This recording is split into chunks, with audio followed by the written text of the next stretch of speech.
చూడండి ఫ్రెండ్స్, ఈరోజు అయితే మా గురువు మా ఇంటి దగ్గరికి వచ్చినాడు. మా గురువు ఆనాడు మాకు చెప్పినాడు. మా గురువాజ్ఞ మేము తప్పలేదు, ఎక్కడ పోయినా కూడా మా గురువు ఆశీర్వాదం మాకు ఎప్పటికీ ఉండాలని వెళ్ళ మేము కోరుతున్నాము. ప్రతి ఒక్కరూ గురువులు ఉంటేనే పూజలు చేయాలా, గురువులు లేకుండా ఏ పని చేయకూడదు. చిన్న వాళ్ళు కూడా మాత్రము గురువులు ఉంటేనే చేయాలని మా గురువు కూడా మాకు చెప్పినాడు. మా గురువాజ్ఞ పైన మేము నడుచుకుంటున్నాము. మా గురువు పద్ధతిలోనే మేము చేసుకుంటున్నాము. మా గురువు లేనిది మేము లేము. మా గురువు ఆ పొద్దు మాకు ఇచ్చిండు కానీ మేము ఈరోజు అన్నం తింటున్నాము.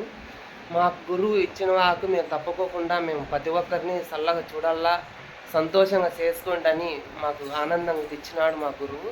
మా గురువాజ్ఞ మేము తప్పలేదు, ఎక్కడ పోయినా కూడా మాత్రం మా గురువే మాకు సంతోషం. ఆనాటి నుంచి ఈనాటి వరకు చూడండి, ఎవరన్నా కానీ గురువుల పేర్లు చెప్పుకుంటా కూడా చేస్తూ ఉంటారా? చేయలేదు. ఈ చిన్న వాళ్ళు ఎట్లంటే అట్లా చేయడము, ఎట్లంటే అట్లా పెట్టడము, ఆ విధంగా చేస్తూ ఉంటారు. మా గురువు మాకు సంతోషంతో మాకు చేసుకోండి ఆనందంగా సంతోషంగా నా బిడ్డలే అని మాకు ఇచ్చినాడు. మాకు చాలా సంతోషము మా గురువు. హరహరో శంకర సాంబ శివ అన్నయ్య.